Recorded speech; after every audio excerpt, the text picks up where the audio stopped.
morning. I'm Kenneth Moat. And I'm Janae Norman. Here are the top 5 things to know this Friday. Number 1, the final debate of the year among the Democrats running for president. The 7 candidates that qualified for last night's debate were united in their criticism of President Trump on the heels of his impeachment, but they aired their differences on foreign policy, trade, free college, and more. And this time, Mayor Pete Buttigieg was the target of attacks from the others on stage thanks to his recent momentum in the polls.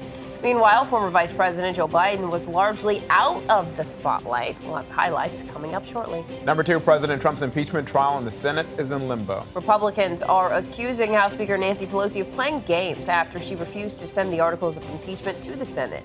She says she wants to ensure a fair trial. Senate Majority Leader Mitch McConnell says he'll work with Democrats to resolve the impasse after their holiday break. On to number 3 now. The House has passed a new North American trade deal. It's called the United States-Mexico-Canada Agreement. The deal had bipartisan support, passing by a vote of 385 to 41. The agreement replaces the old NAFTA deal, which many lawmakers blamed for shipping jobs to Mexico. It's expected to be considered by the Senate early next year. Also Thursday, Congress raised the legal age for buying tobacco and e-cigarettes across the country from 18 to 21. That law change is part of a massive spending package that's now awaiting the president's signature. Number 4 now, a jury has awarded nearly $9 million to the family of a stuntman who died on the scene of The Walking Dead. The film and production companies were found negligent for the death of John Bernecker. In 2017, he fell headfirst from a balcony and landed on concrete. His mother blames a series of safety failures. And finally, number 5, a brand new Miss America has been crowned, and she's breaking the mold. The revamped competition no longer judges women on how they look in a swimsuit or evening gown. And here she is, the 2020 winner, Camille Schreier, a 24-year-old biochemist from Virginia. She wowed the crowd with that colorful chemistry experiment. Yes, she did. Congratulations to her.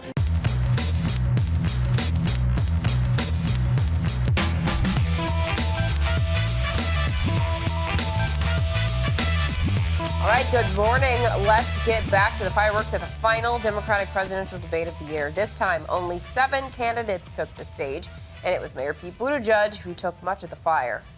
The last Democratic primary debate of the year began as predicted. We need to restore the integrity of the presidency, of the office of the presidency. Reacting to President Trump's impeachment.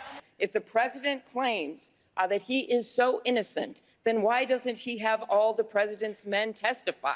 And while impeaching the president is not an area where the candidates disagree, Andrew Yang struck a different tone. We have to stop being obsessed over impeachment, which unfortunately strikes many Americans like a ball game where you know what the score is going to be, and start actually digging in and solving the problems that got Donald Trump elected in the first place. The conversation took a sharp turn when it came to campaign financing, prompting this clash between Senator Elizabeth Warren and Mayor Pete Buttigieg. The mayor just recently had a fundraiser that was held in a wine cave full of crystals and served $900 a bottle wine. Think about who comes to that. Billionaires in wine caves should not pick the next president of the United States. Mr. Mayor, your response. You know, according to Forbes magazine, I am literally the only person on this stage who's not a millionaire or a billionaire.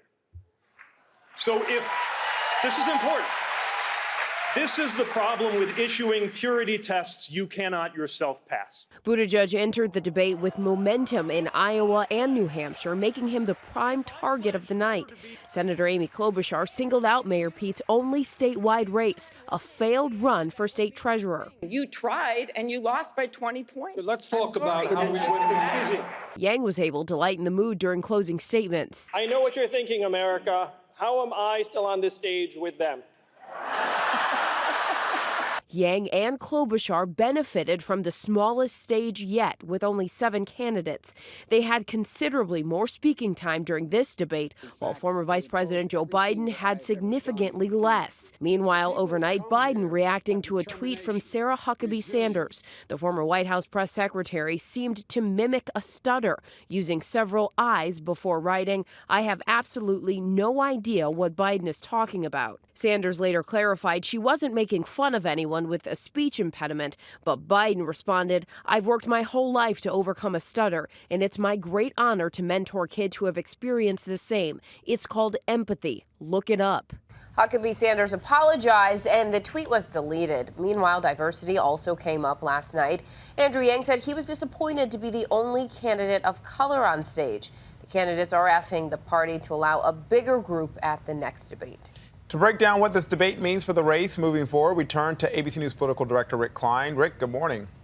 Janae and Kenneth, a new frontrunner getting new scrutiny. Mayor Pete Buttigieg, the story of this debate, sustained scrutiny on his record from 3 different United States senators, taking on his relative lack of experience, as well as his perceived coziness to well-heeled Democratic financiers and billionaires. This will be a key moment to see how Mayor Pete responds to the first time that he is getting serious questions about his record, clearly registering as a frontrunner. Joe Biden, less of a story in this debate, although he was able to talk about his ability to work with Republicans in trying to cast his vision of leadership is something the Democratic Party needs at this moment. Of course, Donald Trump overshadowing all in this debate. Several candidates reacting to the news of impeachment, and they know that Donald Trump is going to consume much of the next month of this campaign by virtue of that looming Senate impeachment trial. 3 of the candidates on stage in this debate are going to have to serve as jurors in the coming weeks.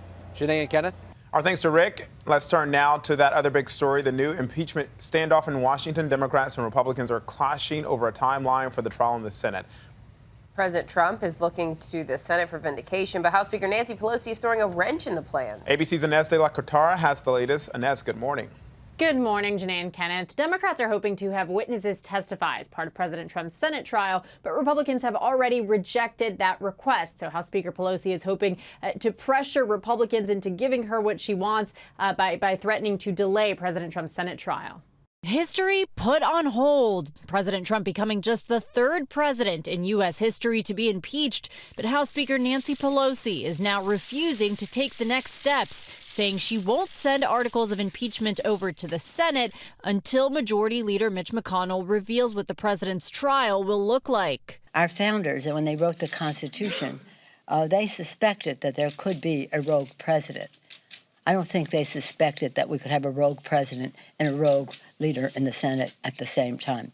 Democrats have been pushing to hear from 4 witnesses the White House had blocked from testifying, including Acting Chief of Staff Mick Mulvaney and former National Security Advisor John Bolton. The issue coming up at last night's Democratic debate. If President Trump thinks that he should not be impeached, he should be not scared to put forward his own witnesses. But McConnell has already rejected that request, indicating he wants a speedy trial and that he's working in total coordination with the White House. Democrats are hoping threatening to possibly delay Trump's trial will give them leverage. But for now, at least, Republicans aren't biting. It looks like the prosecutors are getting cold feet in front of the entire country and second guessing whether they even want to go to trial. President Trump responding on Twitter, writing Pelosi is afraid to present impeachment to the Senate and adding, "So after Democrats gave me no due process in the House, no lawyers, no witnesses, no nothing, they now want to tell the Senate how to run their trial." We think that what they did is unconstitutional. Lawmakers were hoping to have President Trump's Senate trial begin the week of January 6th, but that will all depend on when Speaker Pelosi decides to hand those articles of impeachment over to the Senate. Janae and Kenneth. All right, and that's there in Washington. Thank you. Meanwhile, Russian President Vladimir Putin is coming to President Trump's defense, saying he was impeached for, quote, far-fetched reasons. Putin echoed Republican talking points during his end-of-the-year news conference, calling the charges against Trump groundless. Claims Democrats are trying to make up for losing the 2016 election and accuse them of inventing something after failing to prove collusion with Russia. A Chinese woman is in custody in South Florida after allegedly trespassing at the president's resort. The 56-year-old appeared confused during a court appearance in West Palm Beach. She was detained about 2 miles from Mar-a-Lago Wednesday after police say she gained access to the property through an open service entrance. Investigators say her visa is expired. She's been charged with 2 misdemeanors. She's the 2nd Chinese citizen arrested for trespassing at Mar-a-Lago this year. And the Senate has given final approval to a bill designed to curb those annoying robocalls. It's called the Trace Act, and it requires phone companies to authenticate calls to determine if a number calling is actually real. It also clears the way for regulators to penalize scammers more aggressively. Estimates are that nearly 50 billion robocalls have been made in the U.S. so far this year. Dozens of people are homeless this morning after a massive explosion and fire rocked a Philadelphia neighborhood. Cell phone video captured the raging fire. Several homes collapsed, trapping people inside. At least 2 people are feared dead. ABC's Ariel Reshef reports. That massive explosion rocking a Philadelphia neighborhood. I haven't seen a movie look like this. Leveling at least 3 homes and trapping people in the rubble. We got a collapsed building on fire, wires down, people coming out. Rescuers searching for survivors. They actually were able to locate someone, but that individual was trapped under so much debris that they were not able to extricate them. Authorities fear that person is dead, and they're searching for up to 2 more victims. Heavy fire, total collapse. Panicked residents rushing for cover. The young woman was coming out of the house. She's barefoot and she's climbing out. She looked kind of shocking. Police say a home caught fire and suddenly detonated, some reporting the smell of gas in the air. More than 120 firefighters and rescue personnel responding as raging flames shot out of the building. A maelstrom of fire, hanging wires, gas leaking, building collapsing around them to try to get into this building and make a rescue. Officials say the fire is now under control, but dozens have been forced from their homes as crews investigate what caused this devastating blast. Ariel Reshef, ABC News, New York. Some consumer news now. The convenience store in the chain known as Wawa reveals a data breach lasting nearly a year affected thousands of customers. Wawa says it discovered malware on its payment processing service last week. The company believes the software had been gathering credit card and other customer information since at least March. The breach affected all 850 Wawa locations. And there's word of an even more massive user data breach at Facebook. A data security expert reports the names, Facebook IDs, and phone numbers of nearly 270 million users were exposed in an online database. He says most of the people affected are from the U.S. The database is no longer available, but it was available for about 2 weeks. Facebook says it is looking into the matter. Well, coming up, the musical Cats hits movie theaters, but critics aren't singing its praises. Here's reviews in just a minute. But first, home for the holidays, why a man is finally walking free after spending decades in prison for a crime he did not commit.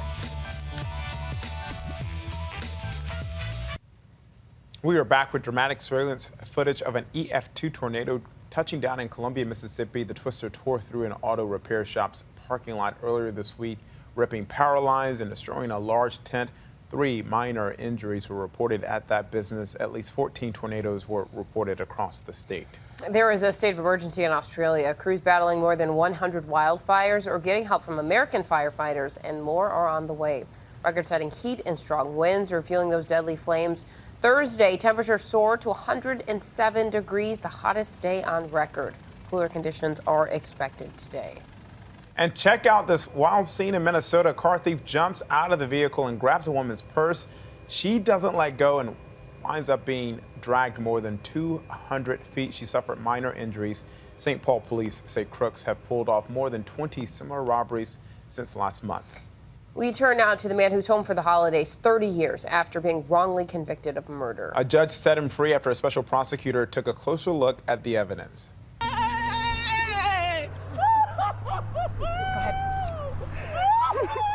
A moment this Illinois family has been waiting nearly 30 years for. Oh, it's good to see you on this side. Damon Weston walked out of prison after prosecutors dropped a decades-old murder charge against him. Oh, my God. The air is that much better on this side. I promise you that. Weston has maintained his innocence since 1990, when he was charged with murder and attempted murder. He says he only confessed to the crime after being tortured during a 12-hour interrogation by disgraced Chicago Police Commander John Burge.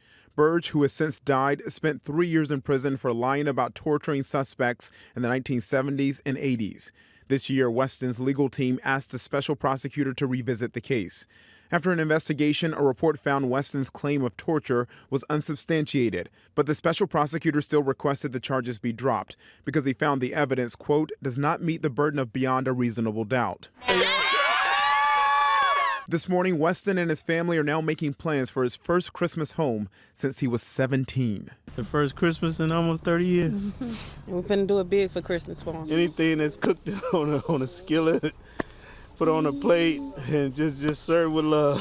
The Chicago Sun-Times reports Weston agreed not to sue the city, but he could still file suit against the police. All right, we're going to lighten it up and check our notifications, starting with what's likely the world's smallest gingerbread house. Scientists made this microscopic cabin out of what's essentially like a microscopic sand blaster. It looks like it's covered in snow, but it's about, 10 times tinier than the width of a piece of hair. How does it taste? What? Would you be able to taste it? No. See Okay. the hair compared to it? Crazy. Oh, wow. That's insane. And we have a terrifying new world record. A 14-year-old now holds the record for the largest mouth gape. He can open his mouth 3.67 inches.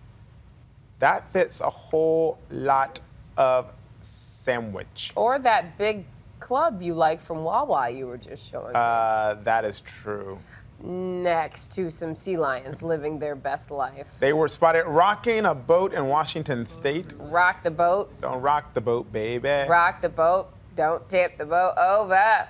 But it Another looks one's like trying it to is get close up there. It's like, flipping any over. room? Any room? for Yeah, me? that was the third sea lion that tried to join, but they appear to brush them Nope. off. They just only wanted a party of two.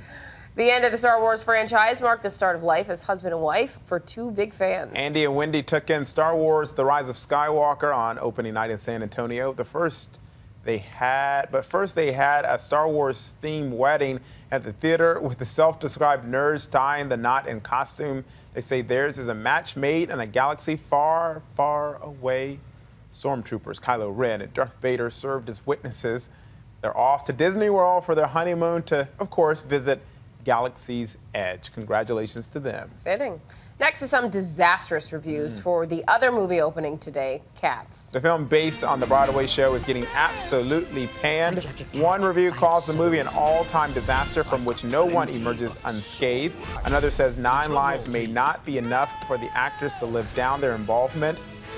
Yikes. And one review says the characters look like laboratory mutants put through a Snapchat filter. But Hollywood analysts say Cats could still be a hit. This is not a critic-sensitive movie, right? This is not a critic-sensitive show. I mean, again, it was savaged back in the day. Show me anybody who likes it. I mean, it's a guilty pleasure, and people will go for that very reason. Cats has a 19% splat on Rotten Tomatoes. The Guardian's Peter Bradshaw wrote his review in verse, mimicking one of the poems in the musical. Listen to this. The twitching of the ears on their heads is distracting as they gaze at the green screen in sashay and crawl. It's weird to behold them all gurning and acting. Why do so many resemble Darth Maul? Wow. Well, I feel like also we should tell people, because we put those two movies back to back like that, and we came with some really bad reviews for Cats, is that Star Wars is produced by Disney. The parent company of ABC News. And their reviews were kind of like, But it was better than Cats. That's true. That brings us to our question of the day. Are you going to see Cats? Do these reviews change your plans? Are you creeped out by how the actors look like cats? Tell us. Those are all great questions, and I hope that people respond to them by letting us know, by telling us in the comments or tweeting us at ABC News Live. Tweet us at ABC News Live, not us. Not us. And also remember, we told you about that conflict of interest. Right, we told you. And this morning is being described as a Christmas miracle. A woman who feared the worst when her beloved dog was stolen is breathing a sigh of relief and thanking a stranger who helped her find Gentle Giant. Sarah Schulte from our Chicago station was there for the reunion.